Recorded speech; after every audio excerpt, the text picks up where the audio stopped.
All right, teammates, we are back once again. If this is your first time listening to the Move Swiftly podcast, welcome to the number one show on innovative teamwork. Great to have you. Looking forward to having you back for more. To my regular listeners, you guys know how I get down. You know how we roll over here in the Move Swiftly world. Whatever your challenge is, whatever the obstacle is, whatever it is happening in your life that you feel is in the way of whatever goal you're trying to get to, we are here to indirectly tell you you are not going through it alone. Today is one of the, and now I'm not gonna let me preference it before I actually say it. They're all rewarding. All of the people I've had on the show, I love them very much, but today is especially rewarding because we are speaking to a fellow Silver Spring Marylander. All right, you regular listeners know, born and raised in Silver Spring, that's my hometown. I'm currently living out here in Florida, but Silver Spring is where my roots are, where everything I know that I'm DMV through and through all day, every day. So today I have well, I did call him Pastor, but Mr. David Griffiths, who is going to really walk us through something that I am incredibly excited to hear about. Walk us through this concept of having a faith-based brand on the internet, having a faith-based message when you're putting your stuff out on the internet and making sure you're actually doing God's work, even though we do have these platforms and we do have this ability to speak to whoever we want and get out there however we want. We got to make sure we're doing it in a godly way. So all that being said, David, welcome to the show. Thank you so much for having me. I'm very excited and look forward to our discussion. Yeah, so walk us through just your background, how you grew up, some of the things and what I've learned, especially given that I've been regularly going to church now, is that, it's never a popular decision, never an easy decision. One of the things I learned growing up is, finding religion or finding God, finding your faith is something that has to be working on the inside. So kind of walk us through those moments, as you came up where you realize, hey, God is gonna be the center and gonna be the make. He's just gonna give it all to God. Walk us through some of your background and stuff like that. Mm. Okay, thank you. Well, I was born in Lincoln, Nebraska. My dad was somewhat of a trailblazer. He was the first African American at dot dot dot. So he was the first African American English professor at Union College Hmm. in Lincoln, Nebraska. Then we moved out to sunny Southern California, and he was chairman of the English department there, also a first. And then he was the first African American dean of the graduate school at Loma Linda University. Right. And then we moved out to Maryland, Silver Spring. So Hmm. at these different junctures, I'm being in environments where I'm often the only minority or one of few. And so it taught me to think of the world differently. My parents made sure that they didn't always share with me all of the negative experiences they had relating to race. And so it allowed me to view the world and the global community as a family, and it allowed me to not have some particular biases that I would have had I Right. known some of the things that were going on. Hmm. And so I really appreciate my parents doing that for me. So I was born in Nebraska. Second through seventh grade, I was in sunny Southern California. Hmm. My best friends out there were all Asian, interestingly enough. My two female best friends, one Hmm. was Filipino, one was Indian, and then my two best male friends were Chinese. And then when I came out here on the East Coast, then I had um, a lot more in terms of seeing a lot more people that looked like me in the Right. places that I was. Hmm. So that's something that I think on the positive side, it helps me to explore situations in a way that's very open and Yeah. embracing. Yeah. So I appreciate the fact that my dad always challenged me Yes. because he was, I guess he was valedictorian of his college class. He was never satisfied with what I did, and initially I was kind of salty about it, but Yeah, I he have a said something. similar Yeah. dad. If you're listening, yes, he's talking about you too. So, you preaching to the choir on that one, boy. He's up my behind with every decision I've Mm, made. mm. So, When I was a senior in high school, I sang at my graduation weekend. I wrote a song, I wrote a class song, And my dad would say things like, "Hey, son, keep working at it." Hmm. In my mind, I'm like, "I got standing ovation. What do you mean, keep working at it?" You know? And he's Right. like, he said, "Son, you're young now, and people are going to show you love to support you because they're excited for you." Hmm. He said, "When you get older, they're going to require something more of you." Yeah. And so I took that to heart. And Right. so I've been driven to be excellent because he pursued excellence. And then he always let me know, like, Hmm. "Okay, son, like, this is cool, but you can do better."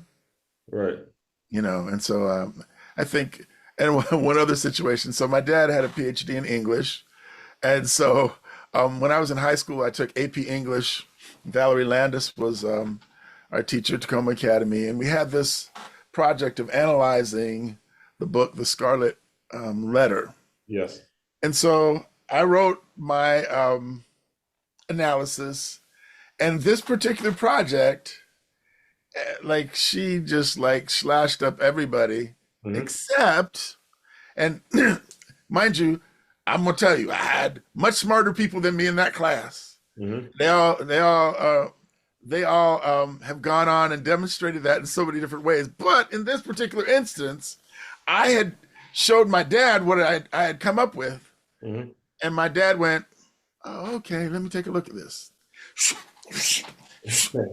Yeah, yeah, yeah. And And then you then, in his own English background. Yeah, that's actually kind of the way. So when my sister bought her first house, my dad's an architect, small ah, business owner, architect. So he actually inspects houses. I remember when she bought her first house, it was like she involved. I mean, it says if you're listening, you probably mistakenly involved him in the process a little too much because he was on every movement. Well, this vent doesn't do this, and this vent, so I know exactly what you mean.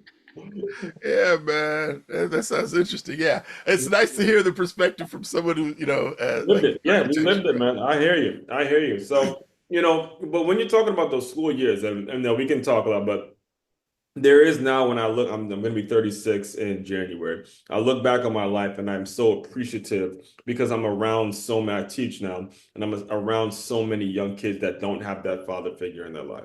I've heard of so Mm, many situations, countless situations, David, in which the young person doesn't have the father figure in his life. And it's like every time I hear it as frequently as I do, I thank my father just a little bit more. I'm so much more appreciative of him being up my behind, even though it was so difficult growing up, but I wouldn't have had it any other way. So as you transition from high school to now the work that you're doing now in your adulting, what were some of the key points or the key takeaways in which led you into, the ministry and the work you're doing now?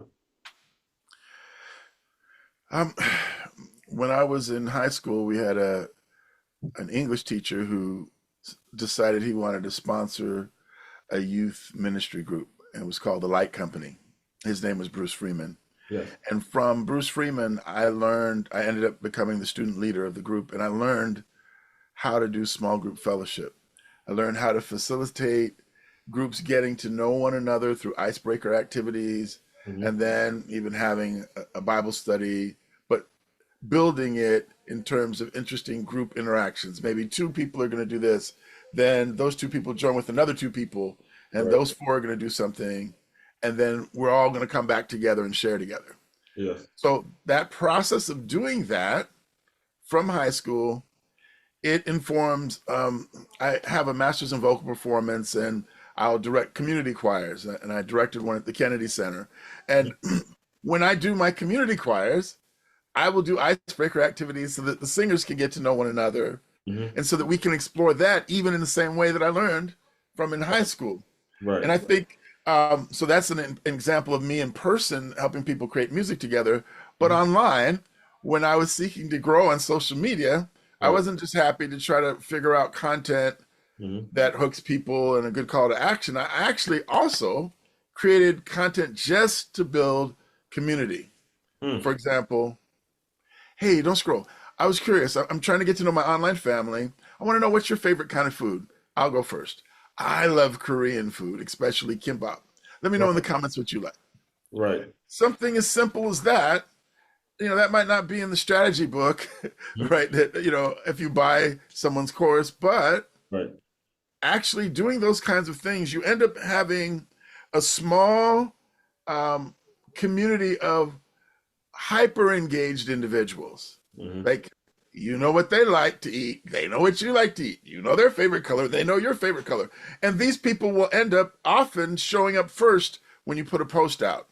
Hmm. And so you develop within this, so if I have 1.5 million followers online, but there's like a core, Hmm. maybe it's 50 people between the different platforms Exactly. where we know each other more intimately because I didn't just try to, like, oh, let me go viral and let me just try these different techniques. I Yeah. tried to actually build a community. So I think that's Yeah. something from my childhood that affects what I do today. Yeah, so you're gonna have to educate me on this a lot because I, for years, did not like social media for a large extent. I still don't like it. If they didn't have automated AI and stuff where I could, batch my post from the weekend and move on from it, then I probably wouldn't post as frequently as a lot of people think I post frequently. But it's actually not me at all. I'll let that cat out the bag now. It's me batching a lot of this work.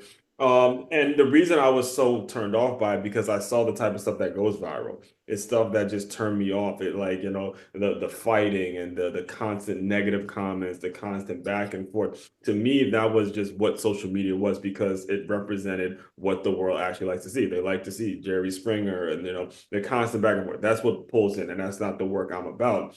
I'm just curious how someone like you was even drawn to that world to even want to engage social media as heavily as you do, given that, your work is so faith-based. It's so much about, hey, I want to bring you guys into a relationship with God. I want to bring you guys into a relationship where it's God's gonna kind of be the Almighty. Very, very good question. Mhm. Okay, so from one perspective, as a gospel recording artist, I was always told, hey, you need to develop your audience. And so initially that was you need to get emails from people at concerts. And Yeah. then eventually Yeah, that the turned mindset. into Yeah, because there's yeah, you're like an artist, you got to go get your gigs and you got to figure out how you're gonna get on stages. and then that became, oh, you need to get people to follow you on social media. And then you need to on Facebook, you need to have a page. Mhm. And it's funny because on Facebook, when you created a page, it was cool until you realized that if you posted on the page, a very small percentage of the people actually would see it. Yeah, And you'd actually. have to pay Facebook Yeah, to have the people that you got to join your page to exactly. actually see what it is that you're posting. And Zuckerberg has a setup, man. Zuckerberg, I cannot doubt it, my man. You hit something strong, and he's maintained it even when I was in college. He's maintained this thing for years. So, got to give you a shout out, so Zuckerberg, if you're Yeah, man. listening. So, so my interest in being there was because um, I was told that this is where I need to be in order to make an impact. But here's the cool thing. Here's the cool thing. Um, okay. Yesterday I was watching a video and it was describing someone who's being really effective on LinkedIn Hmm. with their content creation game. And what he does, and let me say, I'm going to tell you what he does, and Hmm. let me say that it can be done in a way that's nasty and it can be done in a way that isn't so nasty, Hmm. even though I don't really do the technique. But let me tell you the technique. So what's important is you have to help people know who your enemy is. And if you have an enemy that they also find as an enemy, that Right. draws them to you. Yeah. All right. So it's a great technique for him to do it. So he might talk about another company that's a competitor Hmm. that does something and he'll champion the way that his is better and he'll poo poo what they're doing. Hmm. But he'll do it with very strong language. And so it creates controversy and it helps the stuff to, the algorithm recognizes it as stuff to send out to a lot of people because Right. a lot of people comment on it. Right. Now, there could be, because I see people who do it, there could be people who call out things that are evil Hmm. and have a similar response. So then you can say, all right, well, as a person of faith, I can see how I could encourage someone to do that technique and it be something in line with my values. Right. But here's another side to consider. When you create content and it's something, let's say, that you share with your friends, Hmm. usually there's an emotional impact. So it could be shock at seeing, like right now, I can see I was I was on a Zoom or something, and on my phone, Hmm. um, there was some guy jumping from one building to another. Hmm. Um, Part of me, I get angry when I see that happen. Like, I know it's cool on the one hand, but on the other Right. hand, sometimes because I see, I know of people who mess themselves up doing that, right? And it Yeah. seems so unnecessary. But I have a strong emotional response when Hmm. I see that. You can create content that creates a strong emotional response, Hmm. but it doesn't have to be the negative one, Yes. right? And so if one of the first videos that I had that went viral, Hmm. I simply put my phone on a stand, Hmm. and I sat down and I spoke to my phone as if the way that I wish someone would have spoken to me, Exactly. what I needed. Yeah. And so I was like, hey, don't scroll.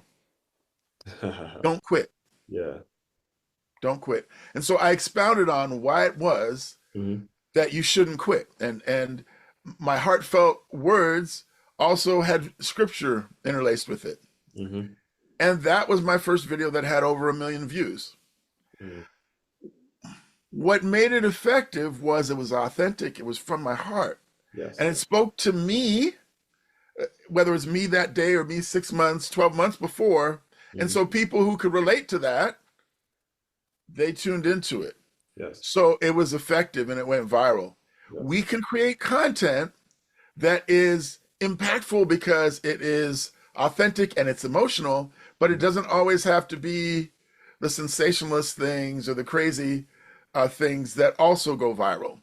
We Yeah. can create things that are not that, but still go viral. Yes, and for you, especially for you folks listening out there, he said the exact word authenticity. All right, everybody, if you are authentic, and I'm telling you this because I know that a lot of times when folks, especially business owners, are trying to make a name for themselves, social media, you start to feel like you have to put on a facade. You start to feel like to make sure the camera's right, make sure like I gotta got a friend who, swears up and down like he's gonna start this live stream, but he wants to make sure this camera's ready, that camera's ready, all sorts of things that for like years now they've been telling me that they're gonna start this thing, and it's like, hey, at some point you just gotta turn on the camera, hit record, and just simply go. And when you're talking about business ownership, when you're talking entrepreneurship, people looking on the other side of the camera needs to understand or needs to feel like you're authentic. That is the only way that you're gonna take them to move action towards whatever action you're trying to take them through. It's through authenticity. Now, I will have to ask you this now because it's not going to come without challenges. All right. And we are actually recording this. It's the day, and I'll just even put out a current event. I don't even need your perspective. If you want to give it, then sure, feel free to. But the current event that's going on right now happened in New York where there was is it Neely? What's the guy's name? I don't The know.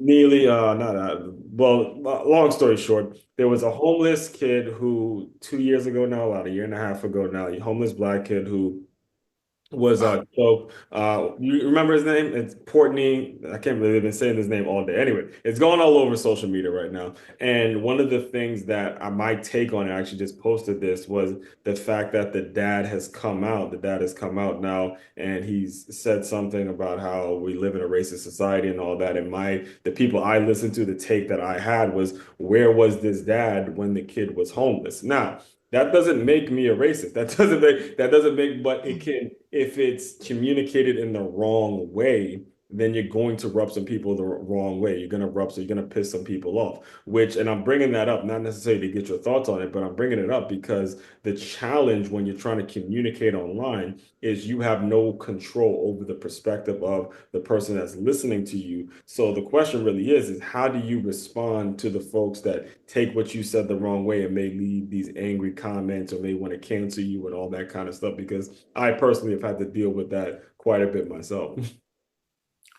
I have diffused some, Hmm. yeah, but um, I don't find much positive from having a heated discussion. I haven't seen, uh, Well, you know, positive outcomes. Mhm. So there are times when I feel that someone is saying something that's not true, and Mhm. that gets a strong response from me. I went to a conference a couple weeks ago, and the coach whose conference it was celebrating 10 years of her as a public speaker and as a life coach and the success that God has blessed her with. And so it was such an honor because I brought my business partner along with me, one of my business partners, and we were just sitting talking, and she actually came and sat and talked with us for many hours. Mhm. And in that discussion, he shared with her that I'd gotten someone who had said something very, um, they had negative feelings. And I initially was drawn into like, okay, so how am I going to respond to it? Mhm. And she was like, David, like, she's like, Mhm. delete it, block him, move Uh-huh. on. Yeah.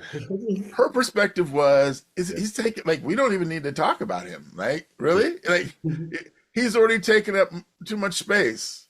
Yeah. And you know um so for me it's kind of sad. This is someone who's prayed with me every morning for months, and then all of a sudden he sees something and he's not sure. He like, well, just to me it was very unfortunate, but I Mhm. think her perspective was correct because it was sucking me out of this conference that I was at, Yeah. me actually doing what it is that I needed to do, getting from it what I needed to get. Yeah. And it really wasn't necessary even for me to pursue.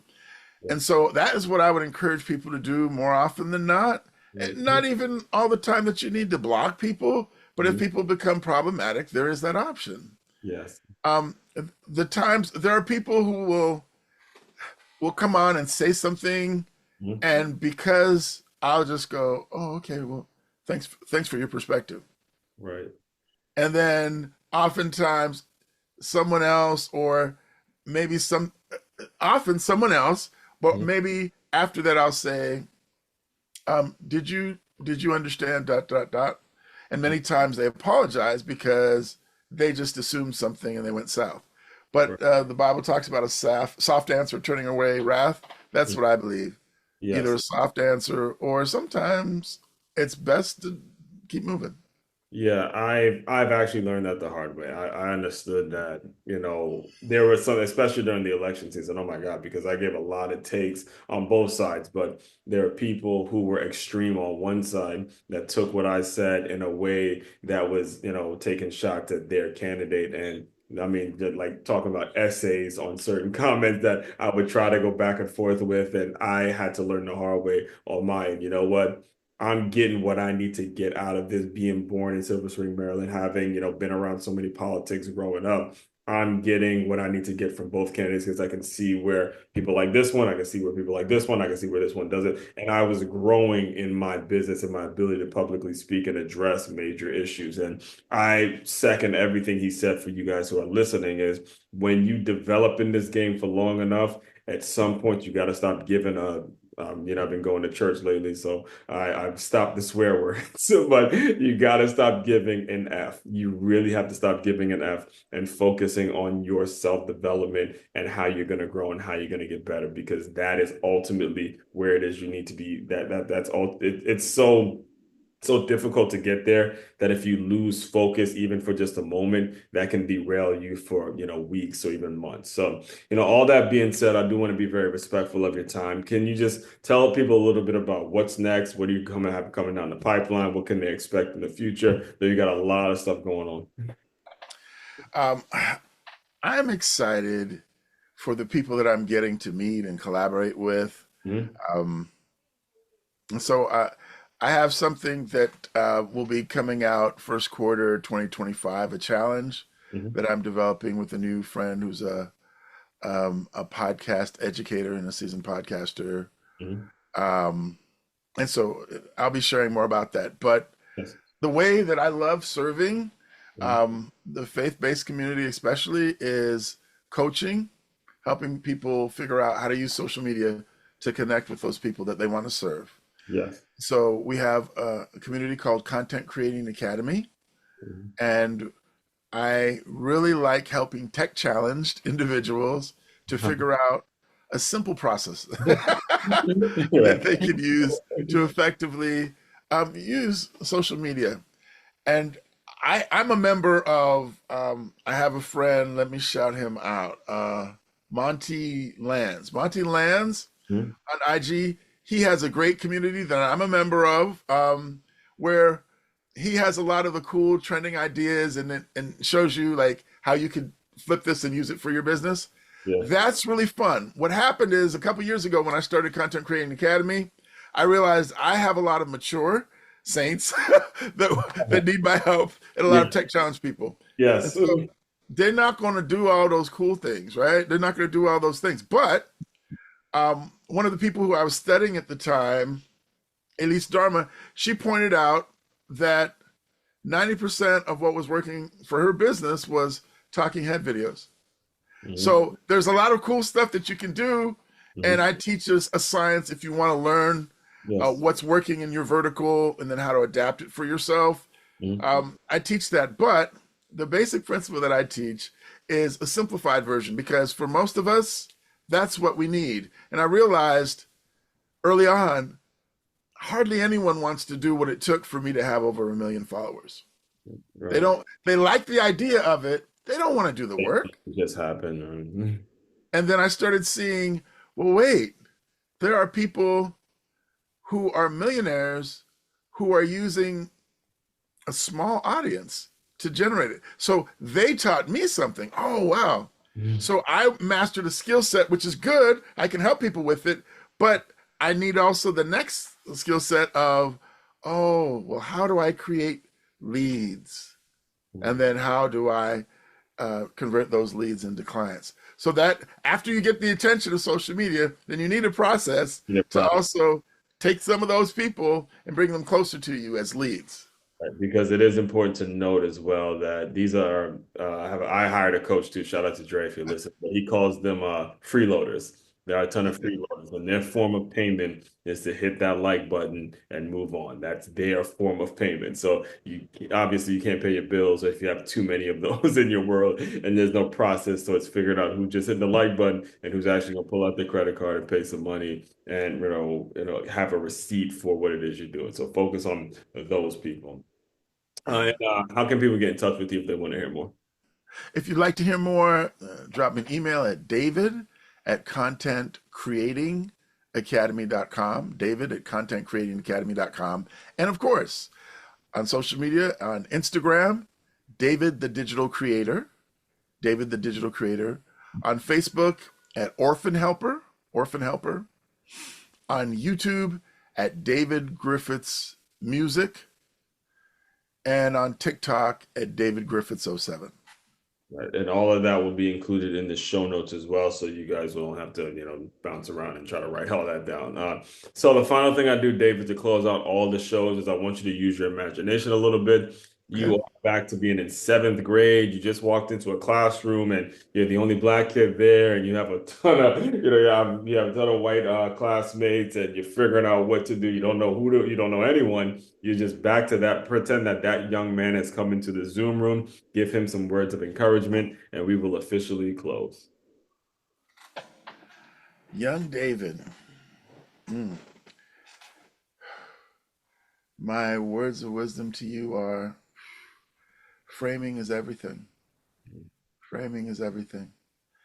And it's worth it. The Word of God talks about uh, guarding your heart, for it is out of it is the wellspring. It's the place that everything comes from. Your frame of how you view things will affect the energy that you have towards doing things. So, as opposed to looking at circumstances and bemoaning the fact that it doesn't seem that they are working for you, they're actually working on you to become the you necessary to exist at the next level that God wants you to be at. So, frame things in terms of Mm. I get to do this. Frame things in terms of this thing is working on me so that I can be a better me. And by doing that and building momentum and keeping positive about your circumstances, you will be amazed at where it is that God takes you. You absolutely will be. And that was heartfelt. And it goes back to what got brought up earlier on the show is that when you have an opportunity to have a really tough father, or you have, and it doesn't just have to be a father, anybody that's just tough on you in life and wants you to be better, the framing element to it, to showing the appreciation for that person is going to take you places that I'm telling, I say this all the time. I close you guys out. Whatever it is you have, whatever goal you have, it'll be so small compared to what God got planned for you. You will be amazed, brother. Whatever you wanted, you tell God, and God's like, bro, look, I have so much more bigger things planned for you than that small dream you had. So just keep your faith in God, man. Appreciate your. So glad I kind of ran into you, and then I can stay in touch with you on social media because you're gonna be giving me some inspiration too. So all that being said, fellow teammates, continue to move swiftly. We will talk more soon.